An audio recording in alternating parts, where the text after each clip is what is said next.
we're going to go on to our mystery guest. We only know one thing and one thing only, and that is that their first name is Jeffrey. We are to ask only yes or no questions, and between us, we have to work out what this person does or did. So I think the only thing is left to say is hello and welcome to the show, Jeffrey. Thank you. Welcome to the show, Jeffrey. I believe you've been given the rundown. You are our mystery guest. We literally only know your first name, and we can only ask you yes or no questions. Are you all ready for this? Because it's usually a car crash for us. Okay, I'm ready. Do you want to take the first question, Alex? Yeah, I guess let's kick it off, Jeffrey, with the occupation. Do you still work at the moment? No. Okay, fair enough. Interesting one here. I'm not trying to make any comment on age or anything like that, but I've got to work with what I've got to work with. Was your occupation something that you still see a lot of being done now? Yes. Okay, there we go. Did you work in your occupation for your whole working career? I did. Ooh. Yes. Ooh, okay. Did your occupation involve heavily sports? No. Okay. Was your job involving manual labour? No. Okay, I'm not sure if this comes underneath it or not, but I'm going to ask it in case. Did your occupation involve the armed forces at all? It did, yes. Oh, Boom. Okay, Okay, that there we opens go. some doors now. Okay. Did you join the army at a young age? No. Oh, okay. Are we looking into sections of the armed forces now? Were you a part of the Navy? No. Were you part of the RAF? Ooh. Yes. Okay. Oh, okay. At the risk of making this a very short segment, were you a pilot? I was, yes. Oh, there we go. There we go. I'm sure. Hang on. We've just had the magical words down our ears and saying we need more specifics. We have to get more specific and specifically find out which area of the RAF you flew for. Oh, okay. This is getting. I'm kind of lost here. My knowledge of the forces is not the best. Yeah. So I guess were you a fighter pilot, Jeffrey? I was not. No. Ah, okay. Okay. What about, were you a some kind of helicopter or I'm going to go with Chinook. Were you a Chinook pilot? No, I wasn't. Oh, thought I'd try it. Did you fly? Were your flights more based around sort of medical and drop off? No. Sorry, I just got the family fortunes air in my ear there. So we've got a pilot. Well, he's a pilot in the RAF, and we have to get the specific area. That's Nathan wading in there. This is what happened. Who for? Who for? Pilot who for? Oh, hang on. Who for is the clue we just got. Were you a pilot for in the RAF, but for a very famous person? I was. I see where we're going here. Go. Do you want to carry on, Pudge? I feel like I see where we're going, but I feel you've got us there. I'm trying to take into account it was a profession that this gentleman is now retired from, so we're going back a bit. Was this person that you were a pilot for someone in government power? No, he wasn't. Oh, He. We got a he then. Was he in the royal family, Jeffrey? He was. Were you a pilot for... Oh, who'd we go for here? Were you a pilot for, I guess, recently passed away, Prince Philip? Of course. Yes, you've named that tune in one. Oh my goodness me! Wow, I mean, do we need the questions in front of us right now? I've got questions already. That's amazing. There must be a huge amount of stories you have to tell, Jeffrey, and a huge amount you can't tell. Jeffrey, how did you start your career as a pilot? First of all, I trained because I finished doing dentistry, I had to do national service. So I opted for pilot training and was accepted. And that was in 1958.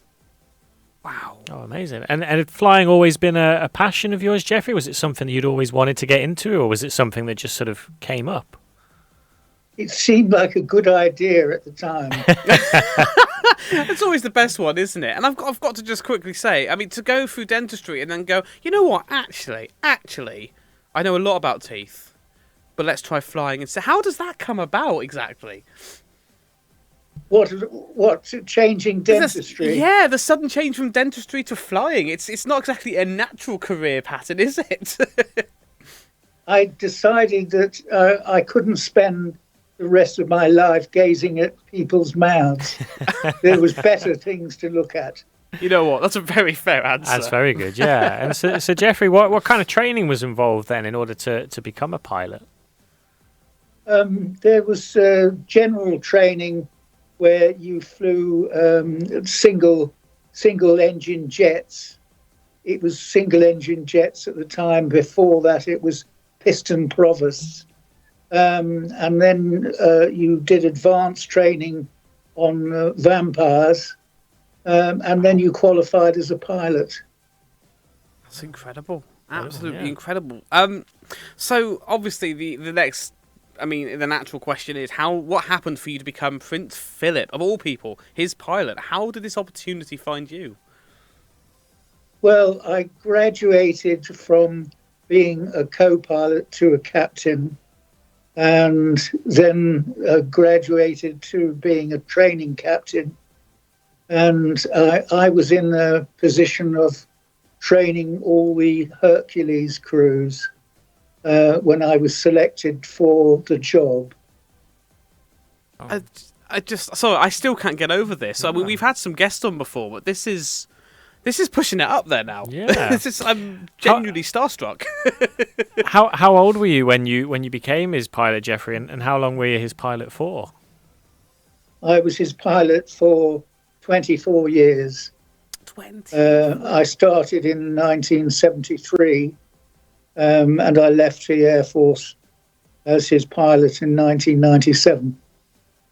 So I can imagine in all that time you've flown to a lot of fantastic places. Could you tell us any that you could? Is there any you could tell us about? Any of your favourite places, perhaps? Well, I think one of the most interesting trips that I did was in the first year, and I flew out to Australia to present Prince Philip with his plane that was going on to New Zealand. And the visit to Australia was for the Queen to open the Opera House in Sydney. Wow, I've got to ask one question now, actually. How was Prince Philip as a person? I'm assuming you got to meet him quite a lot. How was he to you? He was a very awe-inspiring man, and he was always very erect, and he was very, very much involved with the flying and whatever he was doing. He was really quite a committed person. That's brilliant. I always get that sort of feeling whenever I saw him on TV or anything like that, you know. So, are there any? We've talked about the places you've been to. Is there any of your flights that you had that were your favourite? Any that you particularly remember fondly? Maybe ones that you can tell us about. Well, I can tell you about pretty well all of them, but most of the trips were specifically to do with various things. One of which was when he was president of the WWF, the World Wildlife Fund, and he used to travel all over the world as the president of the Worldwide Fund. Amazing. It's a worldwide fund for nature. Yeah, and so I guess being able to travel all over the world, Jeffrey, you know, there must have been some some flights which got maybe a little bit hairy, a little bit difficult. Did you ever have any sort of difficult journeys flying, difficult landings? One or two.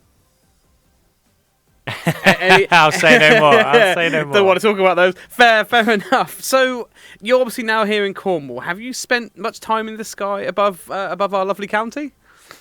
No, not a lot, other than when I was returning back to base, which is at Benson, and we used to fly into Heathrow. And so do you ever kind of just sort of casually fly outside of your time in the RAF, Jeffrey? I didn't have time. I bet it was pretty full on.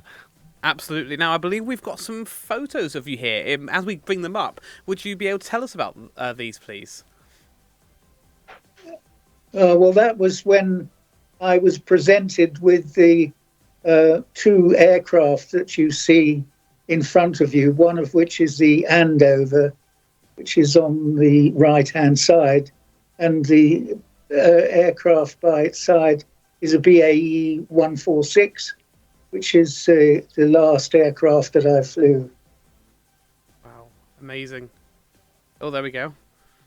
Yeah, and that's me talking to Prince Philip and my navigator, Ian Anderson, who was with me for 12 years. Wow, so quite a long time together.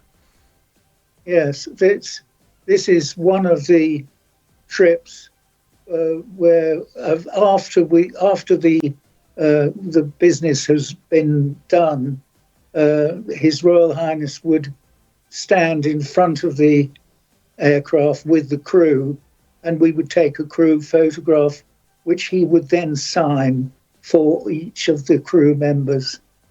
That's lovely. That's really lovely to take the time to do that. I bet they're worth a fortune now as well. I can imagine, yeah. I wish I looked like that. That's myself and my navigator and His Royal Highness standing in the middle. Amazing. Oh, wow. Do you know how long ago this one was at all? No, I don't actually. I think the time has gone because it's now quite a while since I left. I can't tell you exactly. But my navigator was with me until about 1990, I think. Oh, so you must have had quite a lot of camaraderie between you and the other people that you worked with to work with them for such a long time. Oh, yes, there was, because I used to work with the same people most of the time, and we built up a relationship where we had to rely on each other for various things, and it was a wonderful setup. It looks absolutely amazing. Now, Jeffrey, for anyone out there who's thinking that maybe a career as a pilot is for them, have you got any advice that you'd like to give to them? Well, all I can say is that the life for a pilot these days is very limited because we have fewer aircraft, we have fewer fighters, we have fewer bombers, and we have fewer transport planes. But for anybody that's willing to take the risk, it's a wonderful life. There we go. Risk versus reward and all that. Jeffrey, amazing person, amazing life. Lovely to have you on the show. A massive thank you from myself. I'm still a little bit starstruck. We never know who we're getting on. You're a fabulous chap. I'd love to chat to you again another time if you ever get the chance. Well, it's been a delight talking to you, and I hope that anybody that's been listening has had a little bit of pleasure from it. I'm sure they definitely have, Jeffrey. Thank you very much for coming on. Thank you, Jeffrey. Have a lovely day. Thank you. Bye-bye. Amazing. Wow.